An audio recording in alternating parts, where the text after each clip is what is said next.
Welcome to another episode of Are You Mad at Me? I'm Vicky Morgan. And I'm Josh Morgan.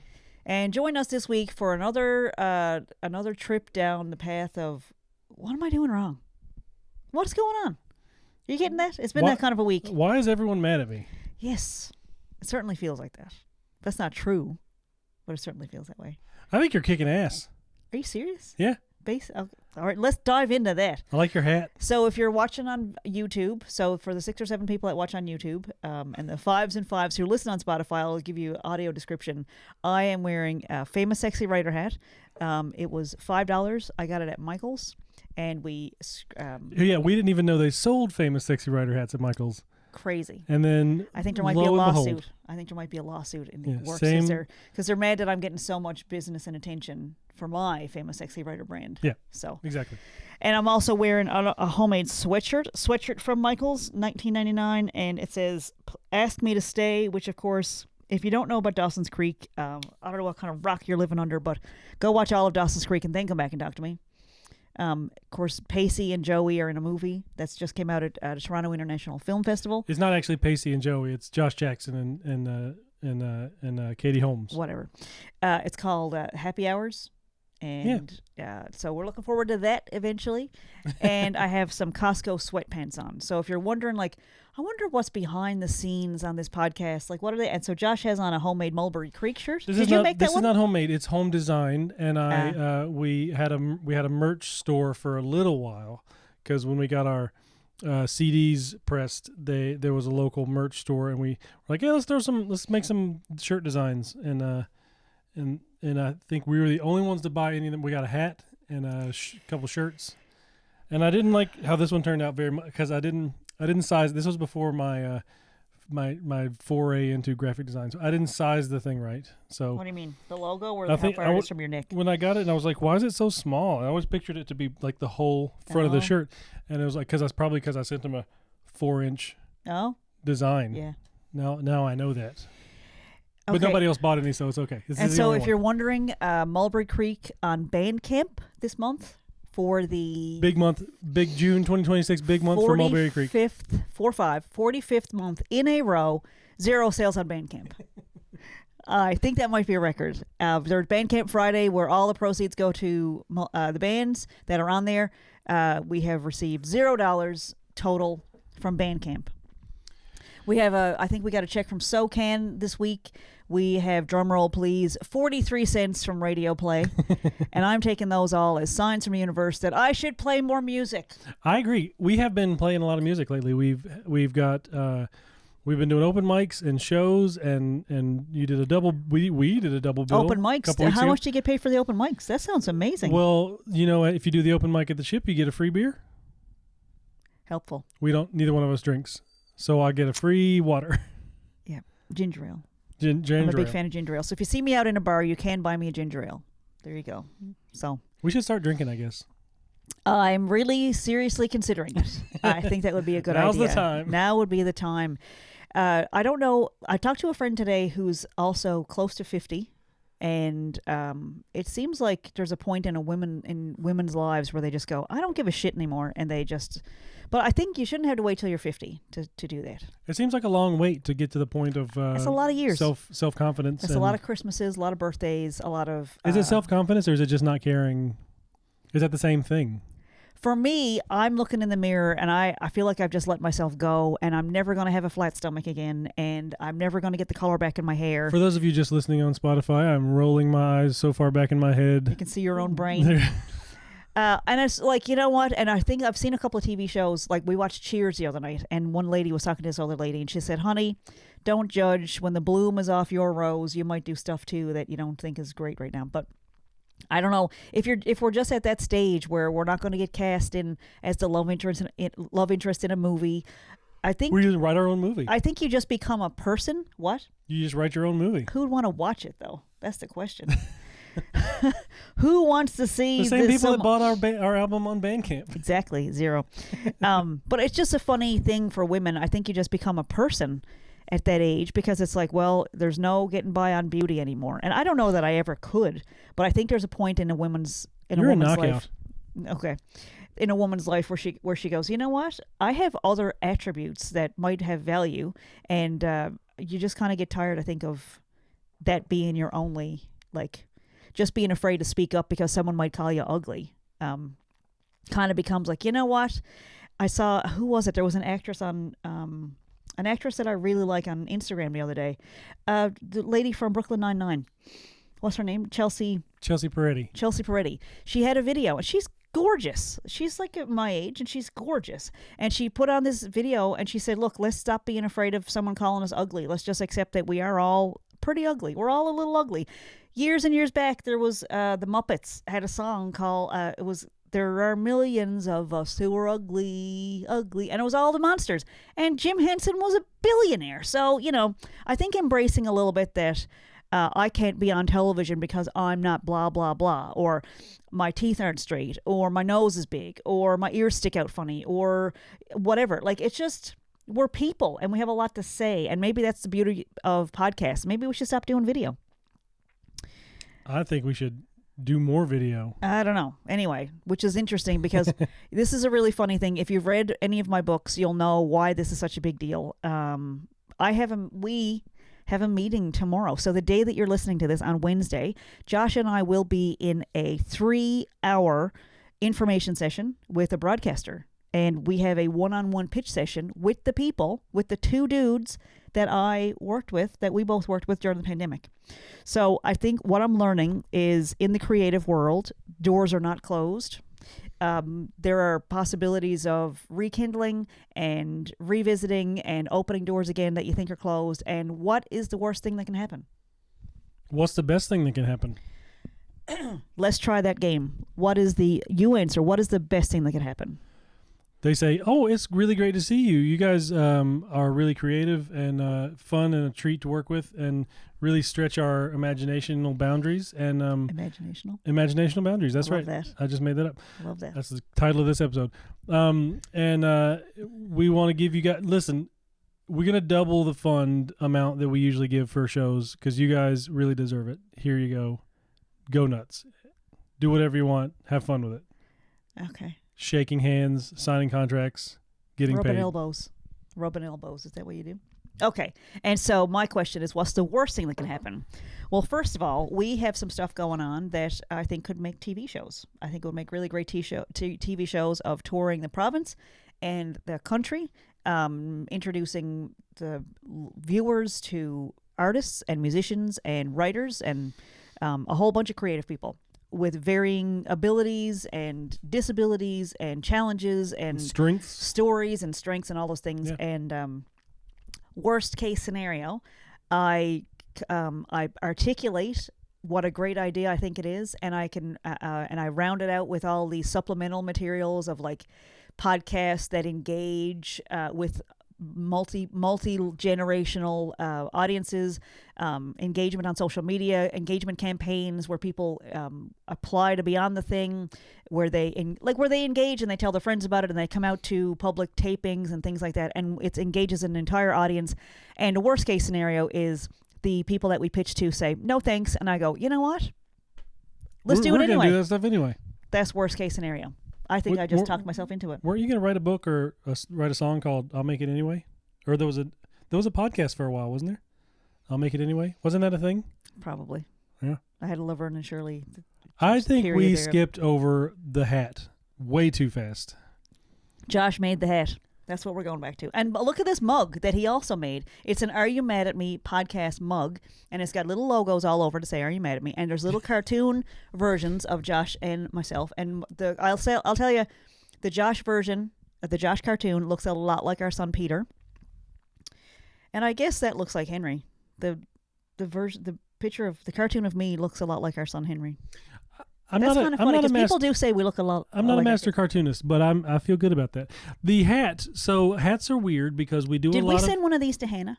It was photos. It wasn't cartoons. Oh, okay. I did 2 different. Okay. Because I think there might be a two mug. mock-ups. Yeah. 2 prototypes. So we have a friend down in Tennessee who has a brand new baby, and hopefully she is drinking some nice hot tea and being comforted by the thoughts of her friends in Canada who are thinking about her and wishing her all the best and hoping she's getting lots of naps and that the baby is thriving. And congratulations to Hannah.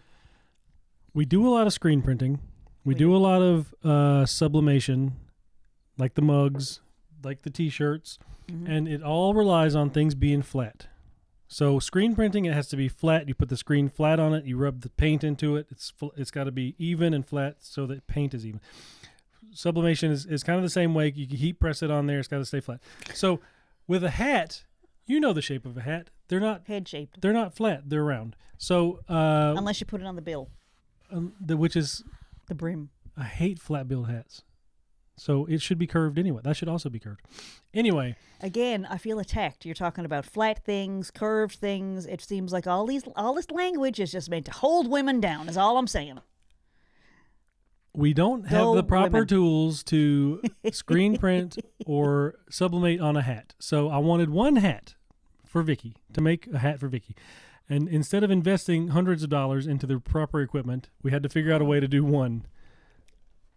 So what we ended up with was I made a stencil out of adhesive vinyl. I made little strips of each word, cut this one in half because it's long, and if it bent it would be crooked. And then I hand painted screen printing ink with a paintbrush in the stencil. And then...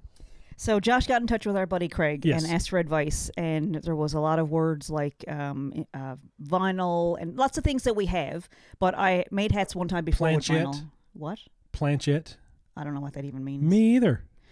Okay, so when Josh was like, okay, Craig suggested we do this and this and this, I was like, just do why wasn't I doing it myself? That's the question you might have on your mind. I don't have an answer for that. Josh was tasked with making the hat, and so my advice was just make a stencil and paint it. And then I fell asleep. So when I got up in the morning, like the elf with like the shoes that are, the elf with the shoes, the shoemaker, and the elves, where he was, I don't know, he went to bed, and I don't know what that story was, but when he got up, the elves were making the shoes every night, and so that's what happened with my hat, elves. So my problem, what I didn't understand with the stencil idea was. Stencils are hard, solid, again, flat things that you lay on something and spray paint or paint over or draw in, and it's a flat thing that goes on a flat thing. So trying to wrap my brain around making a stencil that would go on a curved hat was a lot. So in my mind, hold this. You could do it like this, paint, as it's curving. Like, how do people do graffiti on walls? As hell, I don't know. That's what I imagined. It didn't seem like a hard concept in my head. Yeah.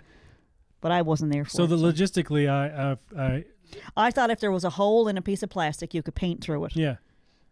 Yeah, but it would just go everywhere if it was flat. So the hard stencil idea didn't work. So I got some soft adhesive vinyl, like a sticker. Yeah. And then made little individual word stickers and then painted it. And dedicated. It was very hard. I cannot do another one that looks just like it. So you get the only one. Well, if I didn't say so, thank you very much for making the hat. I think it looks cute. I did get a lot of comments on it. I think we should find one of those websites that you put your design in and they'll sell 100%. Yeah, the people that have the infrastructure to print on a hat can do it for us. Yeah. And I do like the design. I feel like I get a lot of comments on the shirts and the hat and the things that we have Famous Sexy Writer written on, because a lot of people, even though I still cringe to even explain it to somebody when I first meet them, like I'm Famous Sexy Writer. That's me. Yep, that's me. Or like standing next to my books in a bookstore and going, that's my book right there. Like, really, that one with the no shirt on? I can almost see your boobs. Yeah, that's me. But I think people get a real kick out of it, and they want one. That's the funny thing, is a lot of people kind of like when David was wearing all his weird shirts on Schitt's Creek. Yeah, exactly. It makes you. So I had, and years ago when we first got our Cricut, I was trying to think of designs that I would want to have on shirts. And one of my favorite movies when I was a kid was Teen Wolf with Michael J. Fox, and his best friend Styles had like every scene he was in, he had a different like homemade shirt on, and it was back in the '80s, so it was like that '80s style. It was I think it was just iron on letters, yeah. But they would say like. What are you looking at, ass hat, or something like that? Like just like some crazy disappointment or something. I don't remember what the words were. And I just saw them the other day too. It was in my so that was one of the first things I wanted, and I still haven't made those.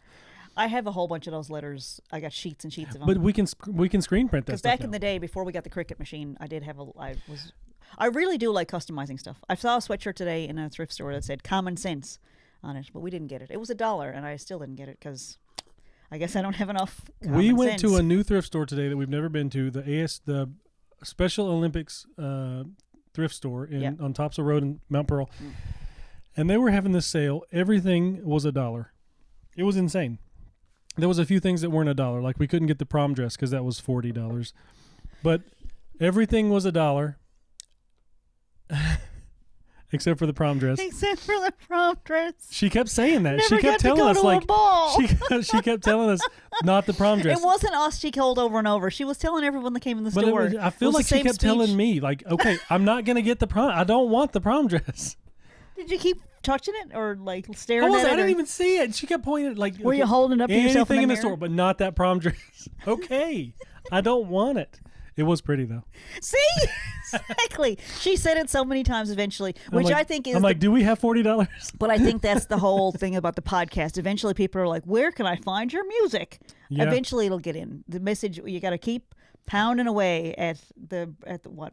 I just realized we bought a full length one piece, and you were supposed to wear it. Abominable Snowman from Rudolph the Red-Nosed Reindeer pajama set thing, and I was going to wear it on the podcast, and I've just remembered we were going to. We'll do that next week. Next week. Screw that. I think when you press when this stops at 30 minutes, when we come back, we're going to have on outfits that we bought at the. I want to wear everything. This has been a good episode of Are You Mad at Me? This has been episode 11 of season 2.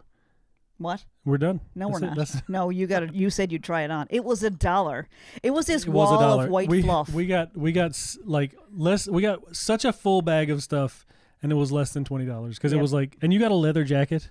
I did. And a big fuzzy vest that. So great. Like we got some quirky stuff. Henry got a Led Zeppelin shirt, which is cool. And a hoodie. Like that. Yeah. It was $1. Anyway. And so the reason we wanted to go check out some new thrift stores today because I saw a video on YouTube of this woman who did a thrift store flip where she bought a man's a bigger size men's button-up dress shirt, and she cut this loop out of from shoulder to shoulder, and then she put a piece of elastic across that, and then she just had it open on the bottom. I'm not going to do that. I learned how to do ruching back in the day, and I didn't try it. I bought the elastic that goes in the bobbin holder, but I've never actually tried the ruching. So I bought a whole bunch of $1 long sleeve button-up men's shirts, really nice patterns, and I'm going to see if I can make some cool outfits because again, even though we're not being bombarded by sales on Bandcamp, I feel like we get a lot of gigs. When we start moving towards music, the door's open. It's just, I feel like the universe is actually going, you know what, this is kind of your thing. Like the 2 weeks ago, we had a show at the Multicultural Women's Organization of Newfoundland and Labrador, and it was at Signal Hill. Yep. And they were at the end of the show, after we played, they were like, that was so fun. You guys are great. Everybody loved you. She might not have said all that. She said it with her eyes. That really. But they did actually say that. She said we're doing another thing in a couple weeks. Oh no, she said if we do more things, can we get in touch? And we were like, yeah, definitely. This was fun. And then they got in touch like a few days later, and they were like, so they're doing a thing out at a school in Holyrood, which is like an hour out of town. 45 minutes. Anyway, it's out of town. It's a drive, and they're driving us out there. We are meeting at their office, and they are driving us on a bus. Everybody, with all the other performers. That's performing we're is going getting on a bus. We're performing at a multicultural event and representing the U.S. and Newfoundland, apparently. But they like us and we like them, and so we're getting on a bus and we're all going to travel out to Holyrood. And they treat their performers well. Like oh my God! So if there's food, the performers get free food. If you need a ride, they give you a ride. They take really good care of the performers. If there's food available, you get free food. If you can't get a ride there, it's like one of those things. Like we go to open mics and we get ourselves there. We pay for our own drinks and those everything. We cover everything. But with these folks, it's like if they can give us anything, they'll do it. It's like such a great. If you're gonna do something for free. My point was you were saying we have gigs, so we have clothes. You're the making door's clothes. open. The door's open. Yeah. And having outfits to perform in. Yeah. I got a couple of dresses for $1 also, and so they're pretty fun. And maybe I'll just try out. Like remember on Joey on Friends? I think I'm gonna do that when he tried on all just the Chandler's clothes. On? No, who tried on what? Was it Chandler to put on Joey stuff or vice versa? Chandler wore something to Joey's without No, Joey wore something to Chandler's without underwear, and then so that's it. And Chandler he put on everything. all of Joey's clothes. Or it might have been backwards. And he said, could I be wearing any more clothes? And guess what? I'm going commando. So I'm not going to go commando, but I'll put on all the clothes that I got at the thrift store today. I'm in a better mood already. I don't think that's what happened. I don't remember. Let's go to the video. Okay. So someone said to me earlier this week, this person that has been on the podcast, her name is Dyden, and she's amazing, and she has a new book out called Becoming a Resilient Foreigner, and I highly recommend it. She also has these, there's groups. She has like group outings here in Newfoundland if you're lucky enough to be here, and she has these online sessions that you can do with her where she will help you straighten your life out. And so I needed advice from her a couple of days ago, and she was so gracious and so... the value of someone with an outside perspective outside of Newfoundland. I don't know if it's like this everywhere. I'm sure everybody that's grown up in a place that's gotten so used to the people and all that stuff probably face the same kind of barriers to success. And so having somebody with an outside perspective, and also somebody from the coolest country probably ever, Jamaica, she had some real solid advice, and it was very inspiring. Anyway, a couple of things that she said to me. She noticed that there are very few influencers in Newfoundland.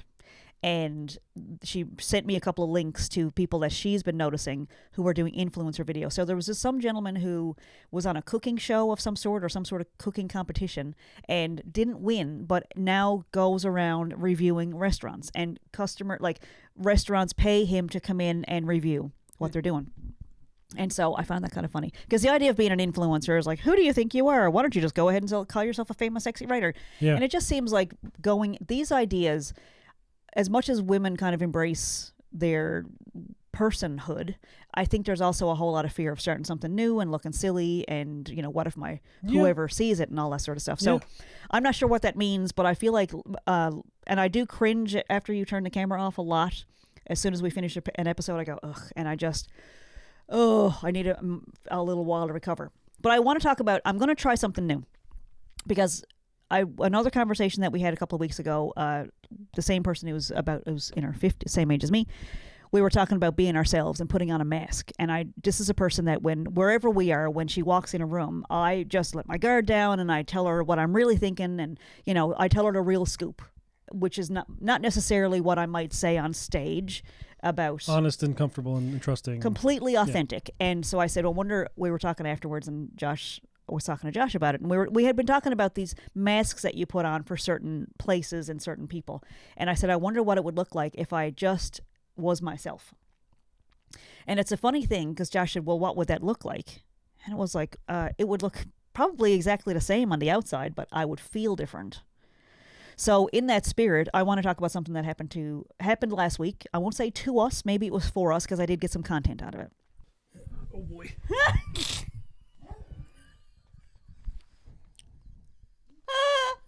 Okay, we're back. I just walked past the dogs, and Sparky did not like this. Our dog barked like there was a stranger in the house. Sparky, hush. So I forgot I got these pants. They're like stretchy on the inside, and then the outside is pleather. And check out this jacket. These are very tight, so I don't know how long I can last in this. But this is something else to behold. The Bumble costume looked like it would be long enough. Bumbles float. It's not quite big enough. Do you need to stand up? I don't think I should move around too much. I think we should stand up and show the outfits. Show the full outfit. You can't see it on the podcast. You can see they saw from the... There we go.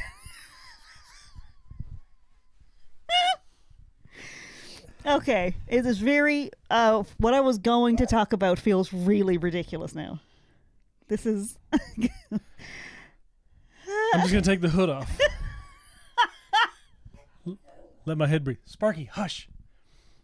We're good. Should we change back to our regular clothes? Should we take another second? Yes, we'll be back. Okay, sorry to interrupt your story.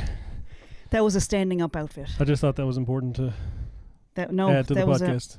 That was a very much, we need to remain standing in those outfits because they were tight. Yeah. So, but it was $1. I was going to say my Bumble costume was worth the $1. It might get worn one more time to a Halloween or something. While standing. Yeah. Anyway, carry on with your story. It still feels ridiculous now to lead into it, but okay. Let's start over. Welcome to Are You Mad at Me? So we are on, I think, week 50 of using the bus as our main source of transportation. It was we stopped driving our car in November of 2024.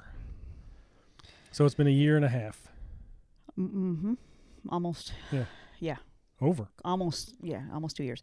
So that's a lot of weeks. That is a lot of bus stops and bus drivers and other passengers. And I don't know. I'm kind of getting okay with it. Yeah. And I realized today, so that my whole thing that I've been talking about for such a long time now is I want to go on an RV trip with my family. And the main reason that I want to do that is because I would spend a lot of time with the kids in a vehicle, driving and talking and getting to know each other and spending a lot of time together and finding out about their lives on a more authentic level than, we do really well, I think, but I just felt like they were getting older and they might not want to travel with us forever. And so it seemed like kind of an urgent thing. And I realized today, because we went on a little adventure, which we do a lot. We went out and found some thrift stores. We had a little snack. We went to an ice cream shop in Mount Pearl, and we're on the side of the road, and the bus was delayed by 13 minutes. And so we ended up talking, and you get to know people when the bus is late. Some people's personalities, they go to instant rage, and other people are like, we got a few more minutes together. Who cares? What are you going to do? So, and I think it's teaching the boys a lot of, there's this, that proverb about if someone bangs into you when you're holding a cup, what's going to spill out of your cup? And it's whatever's in your cup. So if you're instant rage, that's because that's what you're carrying around every day. But if you're like, who cares? I think that's kind of just, you're kind of carrying around like life is pretty good. I got a lot to be thankful for. I really like these people that I'm hanging out with. I like the choices I've made in my life. And so that was kind of fun today when the bus got delayed. Yeah. So we saw something that happened at the bus stop today, like the main bus stop at the village. We got off the bus. We were going to go somewhere. We were transferring to somewhere else. And we had the kids with us. And so they went on inside the mall, and we heard this yelling. And I don't know what the yelling was. I didn't hear anything specific. First of all, we got off the bus, the back seats of the bus, got up and walked out. By the time I had turned around, somebody was in the seats right next to where we were sitting. And there was a lot of That's screaming. Important. It was That's important. It was literally the same bus we just got off, and there was somebody else got on right past us, and then so it was not a long a kerfuffle time. ensued. So we heard some yelling, and what we saw in the window was this man, I'd say about 40 years old, and he was screaming like, "Get away! Get away! I need to ride the bus! I need to ride the bus!" And so what I saw standing over this man was this big, burly, looming person in a uniform, pointing to the front of the bus. And so this passenger was sitting there screaming very loud, "I need to ride the bus." And so I don't know what the situation was. We were kind of surmising, like, did he not pay, or was he, like, what could he have possibly done in that amount of time? Like, is he banned from the bus? Like, did he, how would he have gotten past the driver? It was all very, we couldn't quite figure out what was going on. What we could tell from the yelling, because, in self-defense, create a witness-rich environment and say what's happening so people around you know. Like, for example, if you're wherever and someone is talking to you that you don't know or whatever, it can look like a domestic disturbance, which a lot of people will just stay away from. And so if you say, "I don't know you, stay away from me," people around would say, "I don't know what was going on over there," but that woman was saying, "I don't know you," which lets people around her, it creates a witness-rich environment, and you're more likely to get help. So what this young man was doing was saying, "I need to ride the bus," and which is kind of I have an offshoot for that story, but watching this go down, the bus driver was standing over this man, and the guy was sitting down. That's important. There was other people on the bus, but this guy was sitting down, and somebody was standing over him, and he was screaming, "Let me ride the bus, let me ride the bus." And so then another bus driver came up to, were they standing outside at that point? Okay, so the bus driver went up to the front of the bus, and another bus driver came over and joined him. So they were at the front of the bus in their uniforms, standing up, and then two security. They now have security on the bus, which some buses have security on them sometimes, like at night, and the ones that go downtown. And it's not all the time, but a lot of sometimes at different points there's security guards riding the bus. It's new. That was not. We've been on the bus now for a couple of years, and this is a new thing. I don't know why it's happening, but so 2 security guards showed up. They don't have like walkie-talkies or anything. It's not like there's a communication system in place where they can call in people in an emergency. It's not like that. They said why they came over is they heard him yelling. So at that point, the security people, the 2 security people, again, males in uniform, went down and stood over this passenger, and they were telling him, and he was yelling. Was he yelling at the security guards? Oh yeah, he was just saying the same stuff. Terrified, like screaming. So that's narrating. I'm editorializing. That's editorializing. It seemed like he seemed very scared. He was, yeah. But he was yelling, and there were other people on the bus who, if we're editorializing, they looked scared. And you mentioned a couple of people, you've noticed their faces were kind of concerned because there was yelling on the bus. And so eventually the 2 security guards came back out, and they were talking to the bus. So there's 4 men at the door of the bus, and the guy is sitting on the bus saying, I need to ride the bus. And so he's sitting there and he's looking around, he's kind of wild-eyed. And I heard him say, call the police. The gentleman said, call the police on me. And so, which, looking back on it now, maybe he knew that the police would help. I don't know. So the 4 men were standing at the door, and eventually the gentleman got up, and I'm going to call him a gentleman because he's a human being. So he walks to the front of the bus, and he says to the 4 men standing around, can I stay on the bus? I promise I won't cause it. I'm calm now. I'm sorry. Can I stay on the bus? And all 4 men decided, no, you can't stay on the bus. So this person started saying things like, am I permanently banned because I have somewhere to go tomorrow? I have to go get my needle tomorrow for my schizophrenia. I have places I need to go see my worker today. Am I banned forever, or can I ride the bus? And so at this point, the security guards were saying, you caused a big disturbance, and you should have thought of that before you were upsetting other customers. Like you're really making people uncomfortable. Okay.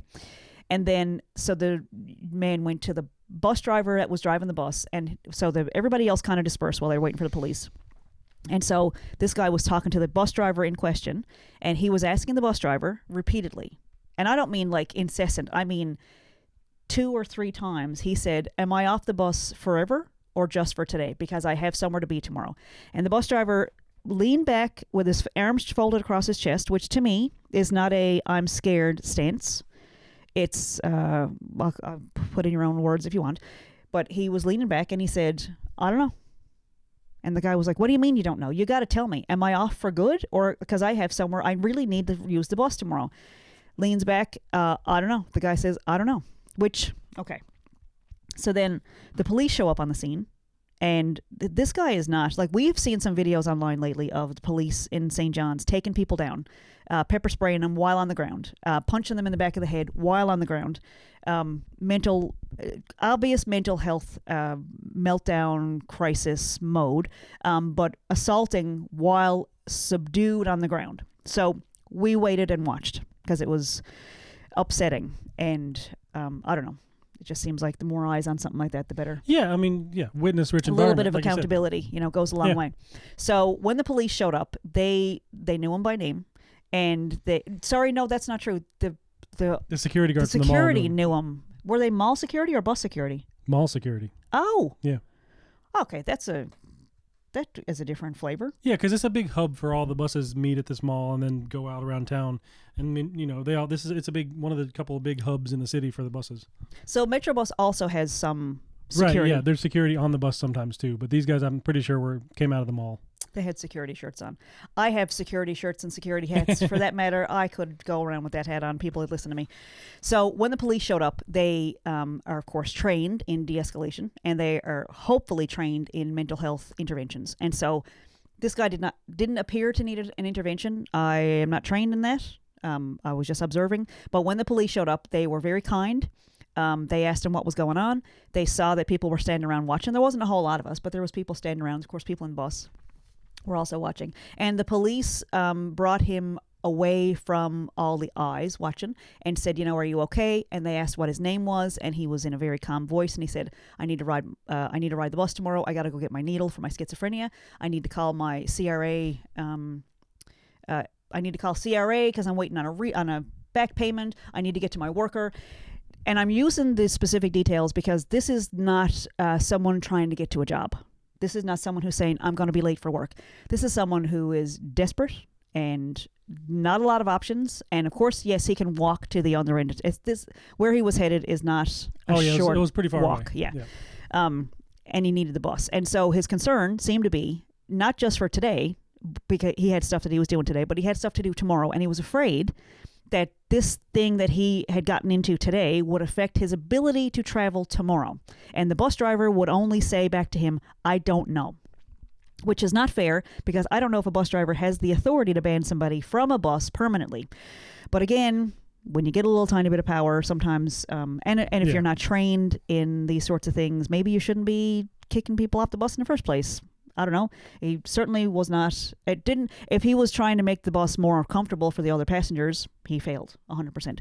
So it was a little concerning. It was very concerning to watch it, because the way it played out, that's 6 people that were involved in this one guy. Now, if he was on there shooting up, if he was violent, if he was visibly drunk and vomiting everywhere, if he was harassing people, which I don't think I've seen any of that stuff on the bus either. But I don't know what he did to warrant the bus driver trying to kick him off in the first place. One thing that I got like a vibe, and I don't know if this was accurate or not, but it seemed where the security guard knew him, it seemed like this was a person that everybody kind of knew of, and maybe the bus driver had like, maybe, I don't know, wasn't expecting an issue, or has had an issue with this person before, but it was like locked in, like, I'm done.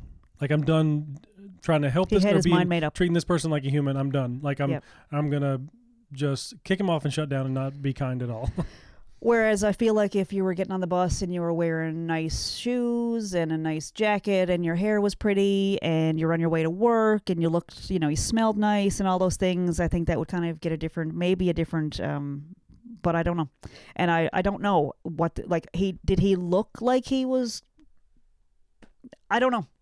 I don't know what the triggers were for the bus driver, but it was really, it was wild to watch. Yeah. 6 people. And then they started saying, and now you're holding up this bus driver from doing his route. So what struck me was there was no way out. Yeah. There was no way for all these. There was one female cop and a male police officer. I don't know why. So 2 police officers, one was male, one was female. Yeah. Both were very polite, very kind, very respectful, and treated him like with decency. I think they brought him over to the cruiser. I don't know if they brought him to his destination, but observing it, what really stood out to me was that there was no way out. There was no socially acceptable way for somebody to apologize or change their mind. In front of the more people gathered around, the bus driver could have backed down and said, you know what, sit up close to the seat or sit up close to me.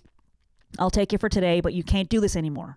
Like, as a parent, and you can't go around parenting everybody, I get that. But as a parent, I have never found punishment to be effective. It's been like, there's no, it happens with kids a lot, where you're in trouble, blah, blah, blah. Did you lie to me? Did you do this thing? And there is no way for them to save face or admit what they did because they're fearful. There's no way out. And I think that's like so if you go into next week, if you listen to the podcast every week, what I'd love for people to take into next week is just notice in your everyday life, when things are happening, is there a way out? Like, is there actually a way for somebody is it a safe space for somebody to apologize and get another chance? Because we say these things, we say it's okay to make mistakes, we say people deserve second chances, and then maybe it's just the culture we're in right now, where there's somebody running countries who does terrible things and is never apologetic. And, this is kind of I'm going to take my frustration and anger out for this thing that's going on this guy. And shit rolls downhill, right? So you take it out on the lowest the lowest echelon of society, and then there's no advocates for them. There was nobody around. If his worker had been around, maybe she could have spoken up, or he, and said, he's not violent. He's just at the end of his medication cycle. He won't do anything. Like, I'll sit with him, but he had no assistance, and so he was out on his own. And so it reminded me also of the person we saw on TikTok getting taken down in a parking lot. the violence after they were subdued was really scary. And so just watching that was really, I'm going to say a trigger, because it feels like, what would I do in that situation? If something like because stuff, it does not take much. We're like, 6 months away. We're always 6 months away from being homeless. That's right. For everybody. We are one bad incident away from schizophrenia. Now, you can go research that if you want.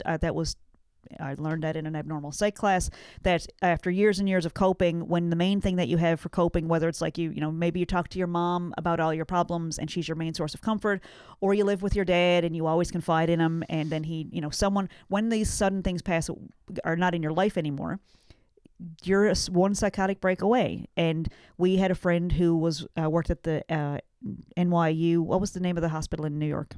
Bellevue.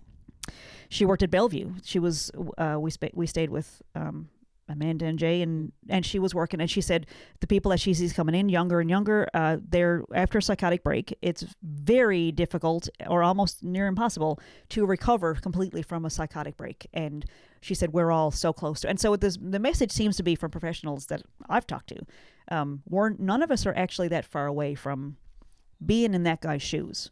And it's just really scary that there was no one there to advocate or speak for him, or go up and talk to the bus driver and say, why are you being such an asshole? Like, you have this much power. You get to ride at this 45-ton vehicle around the city. People pay $2 to get on there. Obviously, they don't want to be riding the bus. Obviously, we all want cars, and we'd rather be in a better spot in our lives. Yeah. But and some people are on the bus because they want to have a smaller carbon footprint. Yeah. But for whatever reason, you're not on it because you don't need it. You're going somewhere. And exactly. Of course, if you get on there and you're causing a disturbance and you're violent, I don't mean that. I don't mean you can do whatever. It's not Mad Max. Yeah.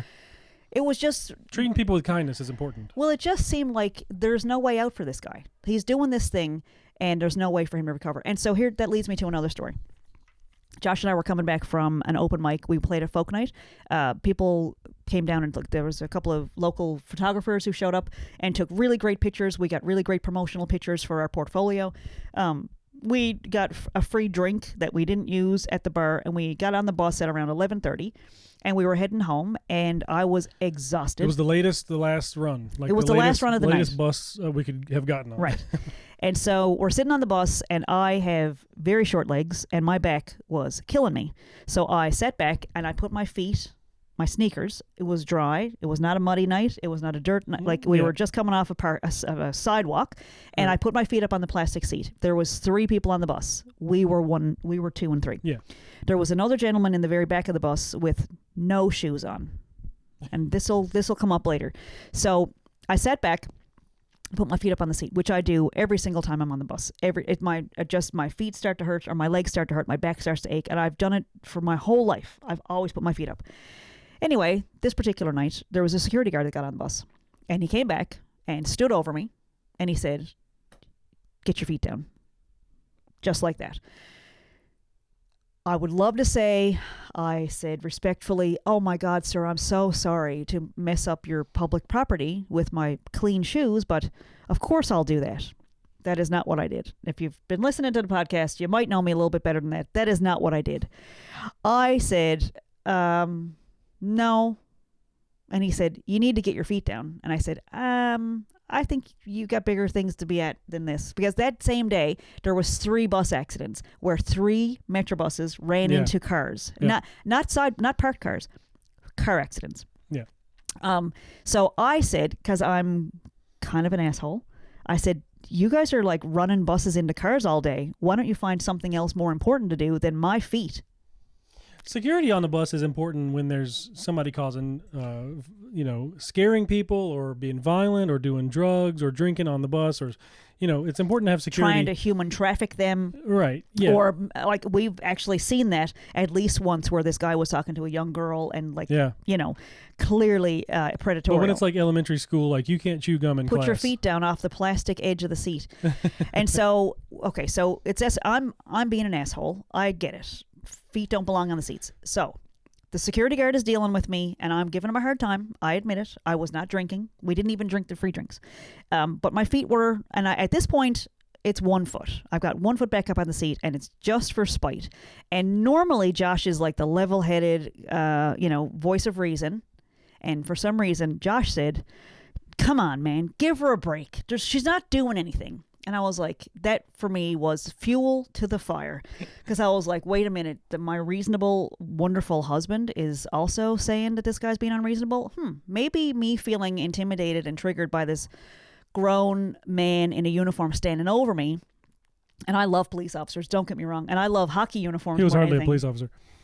He was standing over me in a uniform. Yes, but I'm just saying, you can love police officers. This was not one. This was a hardly trained T-shirt with security written across it. So I say to the guard, "You're not bothering that guy.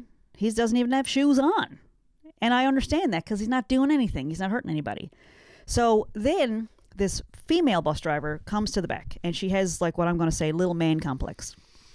She asks what's going on. Now, why the security guard is not capable of handling me, I don't know. Because as Josh loves to point out, I'm a 5-foot woman. So we're sitting. Do I love to point that out? You do, especially when there's somebody being mean to me. Yeah, okay. It's like, Fair really? enough. They're picking on you? That sounded intimidating. You're I'm not just exactly. On what? Like you're just a little. That's no different direction. I just no. I think you usually use it in the context of why was this grown man being such a fair enough. jerk? Yeah. Okay. Who was he trying to intimidate? Like pick on someone at least a little bit bigger than my wife Vicky. So this female bus driver comes down, and so the security guard was handling me. I mean, my feet were going to come down. No question. I was just giving him a hard time. I was tired. I thought he was being a jerk. The feet were going to come down. And there was, of course, already at this point, there is no way for me to save face, right? With the security guard, just the two of us, because me and Josh have been basically ganging up on this guy and trying to get him to leave us alone. So the bus driver comes down and she says, what's going on? And he says, this person won't put her feet down. I told her to put her feet down. I said, actually, the security guard came down and loomed over me, and I'm a little triggered right now because he's huge and he was yelling at me. He's like, I didn't yell. Like, well, you did. And then so she starts yelling, you're getting off this bus. I'm going to go up to the front of the bus and open that door, and you're getting off. And I was looking at Josh and Josh was like, you know what? We're really tired. Like, is this really worth this? Come on, guys. There's no big deal. And so this female bus driver starts telling me, and I don't know why I'm saying she was female. I don't know why that's important. Like, I don't know what I expect, some camaraderie or anything, or different treatment, or more compassion because it's a woman, but she was a bus driver. And so she starts yelling at me that earlier that day, someone else had their shoes up on the seat, and there was dog shit on there. And that this other passenger was on her way to work and got dog shit on her pants. And what really, really pushed me, just reacting to her words, she said, and she was on her way to work. And I was like, okay, we're sitting there. Just to give you we were not sitting in our fuzzy, abominable snowman outfits at the time. I was in like pretty tough jean jacket and denim jeans. We had our guitars with us. Like we were coming from downtown late at night. We had our guitars. We weren't wearing katanas. We weren't wearing samurai outfits. We were tired musicians. And Josh said, look, we're just tired. Like, just let us go home. So the woman says, anyway, and I said, I don't care that woman got shit on her pants. That's not my problem. And she said, but someone could get their clothes messed up. Would you do this at home? And Josh and I look at each other because we're assholes, and we went, yep. And so she says, you're getting off the bus. And I said, well, the bus is going to the depot right now to be cleaned. I know that because my friend's a bus driver. So no, this is not hurting anything. You guys might have other fish to fry because you keep ramming into cars. Maybe you should stop doing that. Again, not language that's de-escalating. And so at this point, she says she's going up to the front of the bus to open the door, and she wants us to exit. And I say, call the cops. And I sit back like so gangster, like, call the cops, remove me. I don't care. Do what you got to do. I can see the problem with my behavior. I see it. I hear it. You don't need to, don't send mail. Anyway, I realize that we're about to walk home with our guitars, and it's a little chilly, and I'm tired. And I go, you know what? We probably would have gotten an Uber, but we would have to pay for an Uber. That's not the point. That's not the point. I didn't want to walk home, and it was the last bus of the night. And this person had power to take away our ability to ride home safely and not have to walk up through downtown late at night, whatever, with our instruments. It was a safe ride home. and I'm going to say they were taking it away from us. I realize if you're listening to this and you're a security person or a bus driver, you might be like, but you were being a jerk. Like, okay, we're going back to, there was a dry foot on a plastic seat. Okay. So she's threatening to go back to the bus and to kick us off. And I went, all right, this is escalating. And I realize, the dialogue in my head is, there is no way out of this for any of us. There is no way to get out of this. Everybody's digging in pretty hard. There's someone back there watching. There's a passenger behind us. The security guard has this other staff person who has decided he can't do his job, and she has more authority than him, apparently. So she's emasculating him in his role, and she's, for some reason, why do you need a security guard if you're so tough and you can do these things? I don't know. I have lots of questions, but I also realized at that point that there's no way out of this. So I put my foot down and I said, all right, fine. Look, my foot's down. She goes, nope, you're getting off the bus. Too late. And I said, what? I'm not doing the thing anymore. She goes, I don't care. You're getting off this bus. And so I look at the security guard and I said, I'm not doing the thing that you had the problem with. So he turns to the driver and says, they're fine. So she stomps back up to the front of the bus and is flying back. Like, I mean, I guess she lost a couple of minutes off her route, but we are like about to take off. She's going so fast on the bus, and the bus number was 0766, and it was Route 12, the very last one of the night, coming from the downtown. Was it Route 12? No, it was from the Avalon Mall. Sorry, from the Avalon Mall. Yeah. So whatever the last Route 12 is for the night. So if you're at Metrobus and you want to know, it was 0766 was the number, and it was the last Route 12 going from the Avalon Mall. So that's the route. Anyway, the security guard decided he is actually in charge, and he told her to go back to her cave, and she was driving dangerously, and I didn't feel safe. But I did get a ride home, and he sat next to us for the rest of the ride. For the entire ride home, he sat next to us. So I felt a little concerned that she would see what stop I'd get off at. All the fears were going like, are they going to go back and like take a picture of us? Are they going to go back and show security footage and we'll be banned for life? What exactly is going to happen? Like, is someone going to go back there and say, oh, we saw two jerks on the bus with their guitars, and I know my friend who works at Metrobus would say, oh my God, that's Vicky and Josh. And like, we're not normally trouble causers. And everybody I think can understand. It's late at night, like you're tired, you've been working, like you've been walking, you've been like whatever. It's like putting end your of feet the day. Up. Yeah. Come on. I will say it was effective, and I have not put my foot up once since then without remembering how it felt to be that scared and that intimidated on the bus. Have I put my feet up? Yeah, of course I have. But you remembered it.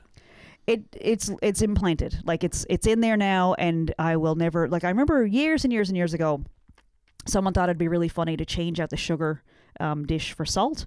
And I remember I don't know if it was my mom. I think it was my mom. She said, don't ever mess with somebody's tea.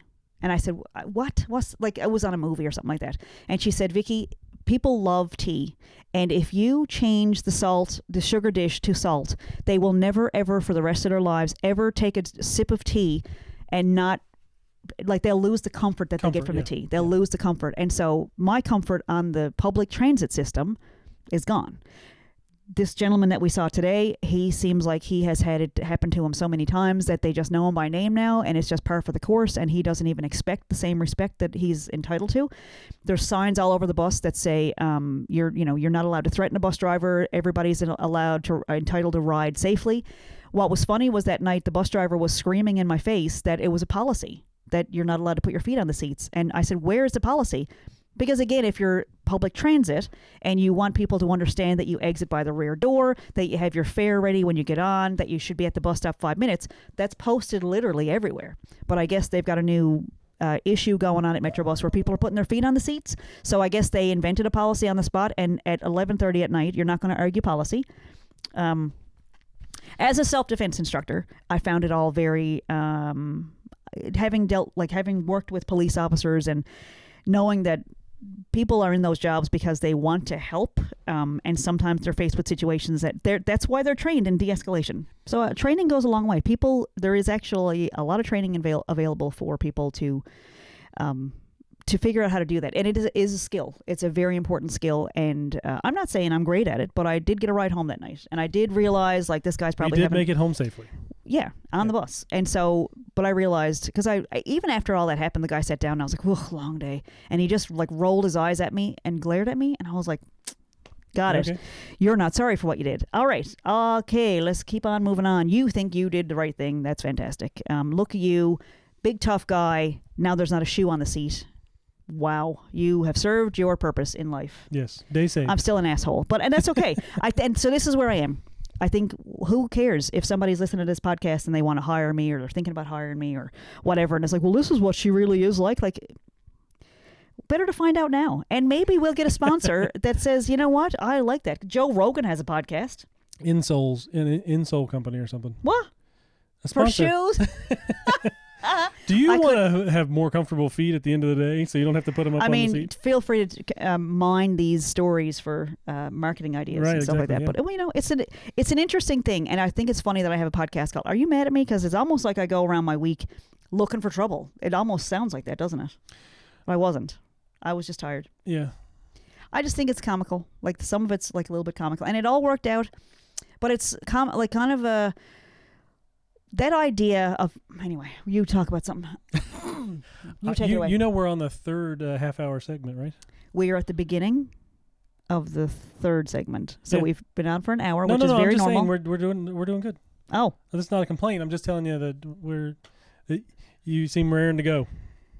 Well, I'm pretty fired up. Yeah.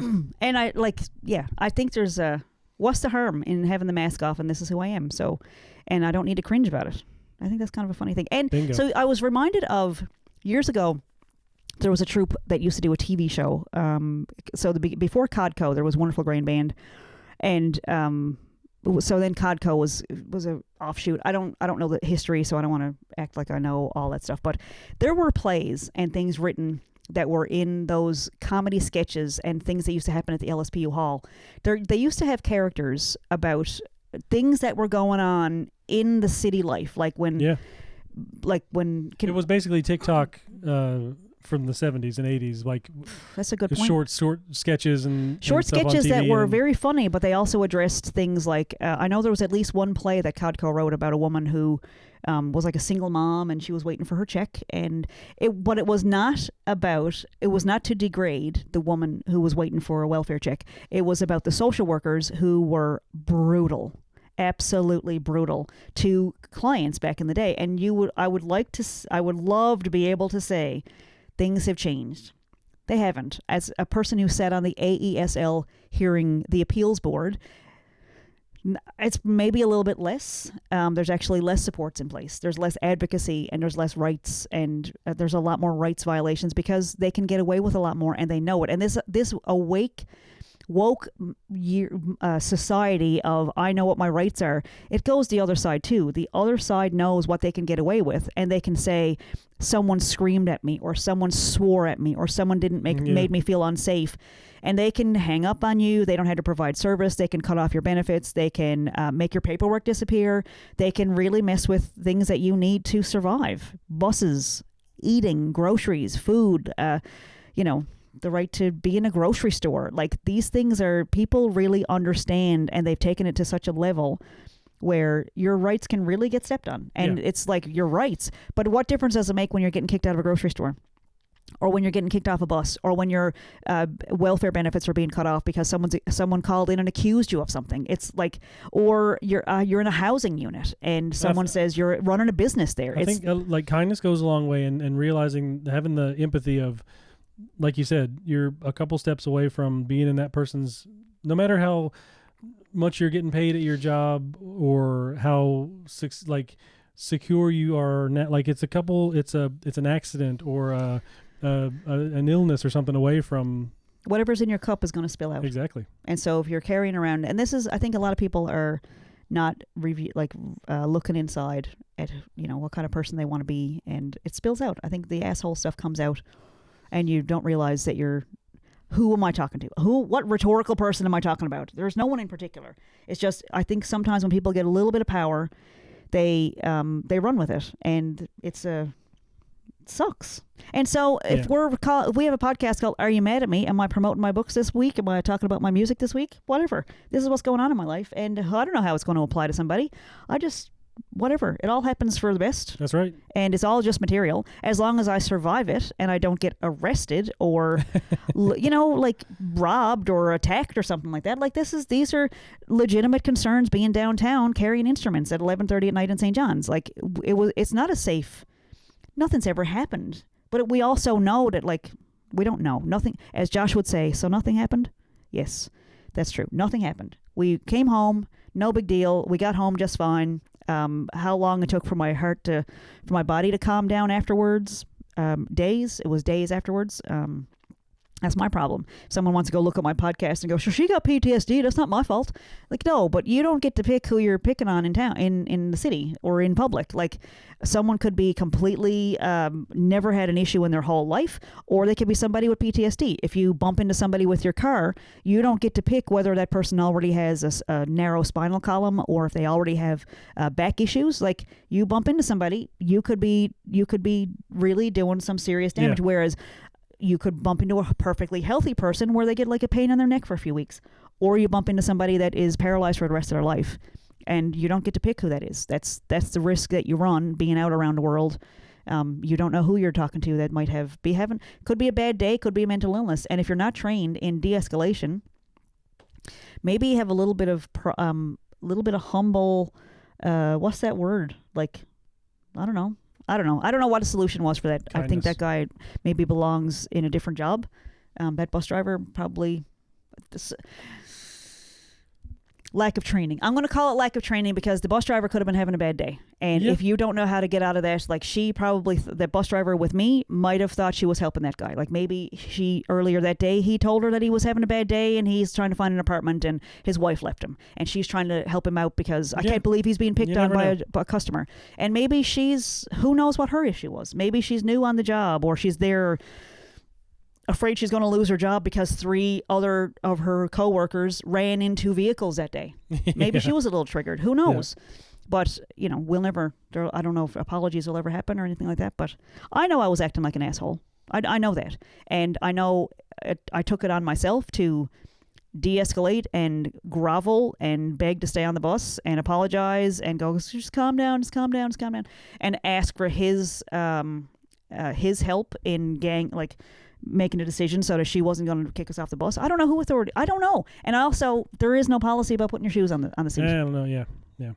But I think it all comes down to kindness. To be nice to other people because you don't know how it's going to affect your own life or their life. And how is this related to self-publishing and music and all that stuff? And here's why I was talking about the Codco folks from years ago.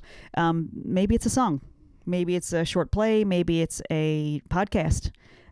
Who knows? Like these stories are, people have been telling, folk musicians and playwrights and actors have been telling these stories for years and years and years. And it's just, it represents the culture at the time. So the podcast in June of 2026 is talking about how in the city of St. John's, some of the Metro bus drivers, 2 in the past week have been bullies.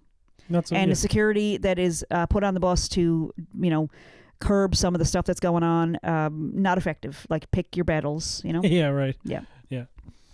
And so be nice to each other out there. Well, it's reflective, the things that you consume, it's reflective of the things that are going on in the culture, in that society at that time. And so years from now, 100 years from now, when we're all on moon buses and scooters and what's with the scooters, by the way? They're everywhere. Kids on scooters going so fast. I don't even go that fast on a bicycle. And man, but again, I have not seen one kid fall off. That's true. Any of them. But we saw one today that was double loaded. There was 2 pretty big kids, bigger than me, but taller than me. 2 of them on a scooter flying through the ice cream parking lot. I came up with a conspiracy theory yesterday. Let's hear it. I like Star Trek. That's not the theory. I think that teleportation, transporters, like in Star Trek. Mm-hmm.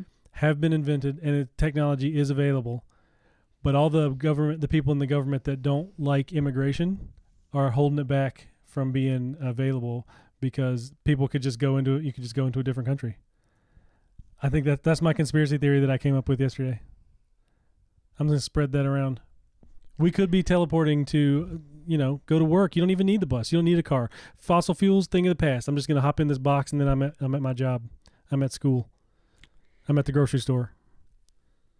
No more Uber. Our anniversary is coming up in a couple of weeks, and I think you are lucky man. Wow. But again, why? So it's big fossil fuel keeping us from using transporters. That's the problem. Beaming down to the planet. I thought you were going in a different direction. I thought you were going to say that we're in Back to the Future times where people are going around on hoverboards. No, you just reminded me of my very intelligent thought from yesterday. And I think it's important that we just be silly and share things like that. That's the most ridiculous thing I've ever heard in my life. But how great would it be if you could teleport places? Right. Yeah. What was your thing the other day? You were telling us, the boys were telling us about Hitler's dog. Oh yeah. That was the thing. So if people that thought exercise of like, would you go back in time and kill Hitler as a baby? Well, it's like he's a baby and he hasn't done anything yet, so that's wrong. So it's like, well, what if you could go back in time? Because Hitler had a dog apparently, and he was really nice to his dog, and he was like a real dog lover or whatever. And this is what our son was telling us. And what if you could go back in time and like speak to his dog and let his dog tell his dog in dog language, this guy is a racist and he's hateful and he's evil and he murders people, and make his dog hate him. So that would be, it wouldn't, you make your, how bad would it be if your dog that you loved hated you all of a sudden? How would that help anything? Honestly, like, it's such a, but you know what? We're just playing. We're just playing with some ideas here. And I think we need to keep Henry off the internet, basically. He does update us on everything that's going on politically around the world. And man, he's got opinions. He's such a smart kid. If you've listened to this hour and 15 minutes long, however far we are into this podcast so far, congratulations. You are on the backside of Are You Mad at Me? We're talking about conspiracy theories and Hitler's dog. And teleportation for immigrants. Getting rid of all the fossil fuels for teleportation. So I did have one funny thing happen this week where somebody got very, very, very, very angry at me. And I realized why afterwards. I'll tell you this part. Someone else called me and said, Vicky, your outgoing message you're so funny.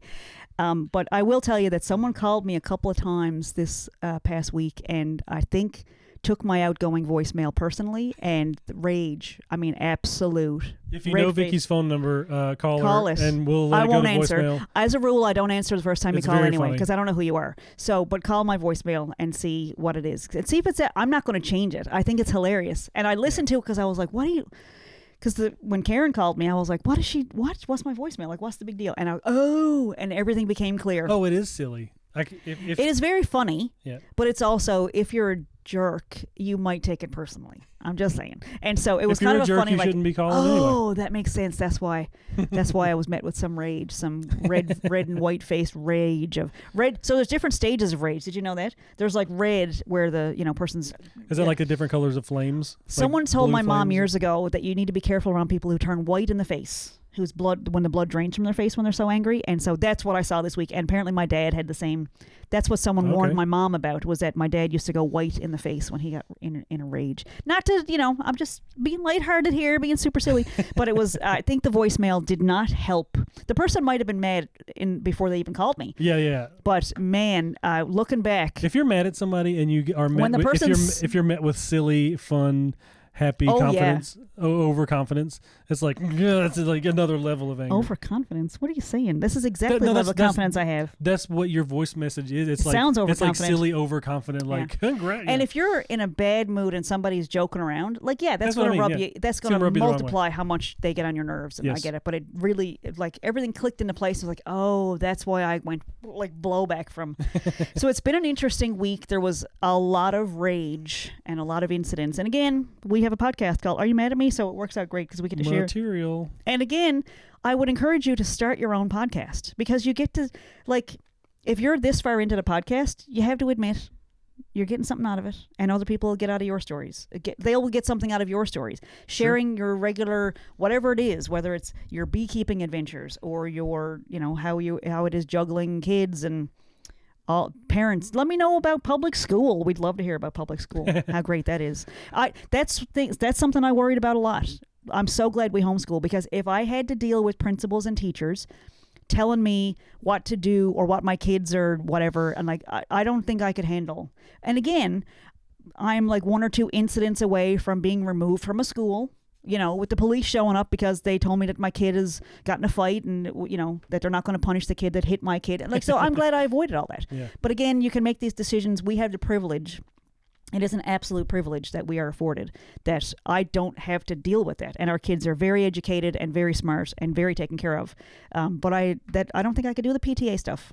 It's not in my wheelhouse to deal with that kind of bureaucracy and bullies. It's not bullies just in the classroom. It's like bullies, people who became teachers so that they could boss around a room full of teenagers, or kindergartners, or a principal who wanted to boss around all the teachers. Like, there are people who go into these jobs who absolutely have the best intentions. And there's other people, I think, who really love the authority that they get because they were bullied as kids. Or when I was in the military, it was very easy to pick out the NCOs, or the people that had a little bit of, once you get a little bit of power, where you're supervisory roles, it was very easy to tell who was picked on in high school. Because it was like, oh, you've been waiting for this, haven't you? Yeah. You've been waiting for this, this extra stripe on your arm. Taking their rage out on whoever comes along. The next guy that doesn't have his shoe polished, man, he is getting it because I can punish him. And I wonder if we're like that to work for. So my apologies to anybody that I feel like when we are in charge of projects. Well, it's something to keep in mind, like Absolutely. that we know how it feels to be an employee that's like, why is this guy freaking out? Yeah. Yeah. And so, I think our projects are pretty fun. And so speaking of that, we do have some stuff on the horizon. We have songwriters sessions starting up here at the Arts and Culture Center Library, the AC Hunter Library. And it's going to be every second Friday from 2:30 to 4:30 on Fridays for musicians, for songwriters to come in and just have a check-in, share what you're working on, get some encouragement, not feedback. There is no feedback. It's not a matter of there is no, you should have done this, none of that. It's just to check in, to challenge each other, like, let's try writing a song by this time 2 weeks from now. Let's try writing a song that you could hear on this station or that station or whatever. And I learned from the best how to do that. I took a really great songwriting series a few years back. And so it's going to be a check-in all summer long, every second Friday, starting on the 17th of June. We have a huge, huge show coming up on the 25th of June with, I hope you're sitting down for this, it's myself, Arthur O'Brien, Colleen Power, and Jeff Ronan. I cannot wait. It's going to be insane, yeah. So that's at the Elks Club. That's at the Elks Club on the 25th. That's on Carpathian Road here in St. John's, where I had my reunion last summer. And I just want to say what a full circle moment that I went to that reunion and decided maybe I could be a musician. Maybe I gave up too soon. And to be back there doing a songwriter circle is going to be really fun. So that's going on in June. And the songwriter sessions are starting up in June 17th. And that's going to be every second Friday. And what else? Is there anything else? And of course, if you're interested in being a songwriter in the songwriter circles, get in touch. And come to the sessions. We can get to know each other, and hopefully we'll see everybody soon at the shows. They're going to be great shows here local. And we'll be at all the open mics and stuff too, because I still have transportation. I still have a ride. But yeah, we'll be at a lot of the open mics just because at the open mics we also get to meet lots of songwriters who we find out that they're great on stage. It's a good chance to scout for people to be in those shows. And of course, wish us luck while you're listening to this. Of course, first thing Wednesday morning, we will be sitting in an information session with Bell Fibe. And, maybe I'll have a different story next week. Never know. Maybe I'll feel completely different about the whole thing. But I think it's kind of, I've had stuff happen in the past year that I never dreamed, whatever doors that I thought were completely closed and welded shut. Sometimes they're not. And we're going to give it a shot because we are good producers, and we've got good ideas, and it's they're looking for people to make content here in the province. And if they're really desperate and they get to the bottom of the list of everybody, they've tried everybody else, maybe they'll consider us again. No. They'd be lucky to have us. That's right. That's a fact. Lucky to have That's you. a fact. We do really good. We're good at the TV production and video production and engaging on social media channels and things like that. So I'm nervous about it, but a good kind of nervous. I think we got some good ideas for them, and that's exciting. And I know they're going to love you. Like they've already loved your work and stuff. So, and maybe we'll meet other producers there that'll who knows? Yeah, it feels like the right next thing to do. So. And I think they'd be lucky to have you. Oh. You're so freaking sweet. So that's episode. I like your outfit, by the way. I like the abominable snowman. It's a keeper. Yeah, we'll keep that for Halloween or Christmas or something. So let us know what you got going on, and yep. Yeah, tell us about your projects. We want to hear about it. It's fantastic, and thanks for engaging and keep listening. making your art. So that's episode And 11 of keep season sharing. Keep writing your stories and keep sharing your stories. Yeah, and for however, whatever it is you do creatively, you don't need to be sharing your personal stuff. But maybe you do other creative things, and that's how you, express your stress and how you relieve stress and all those things. And it's great. Whatever brings you to it, For sure. So it's really great. And we're here. We're here for another day, and we live to fight another day. One more day. Let's go. And thanks for listening. This is Are You Mad at Me? I'm Vicki Morgan. I'm Josh Morgan. Thanks for listening. See ya.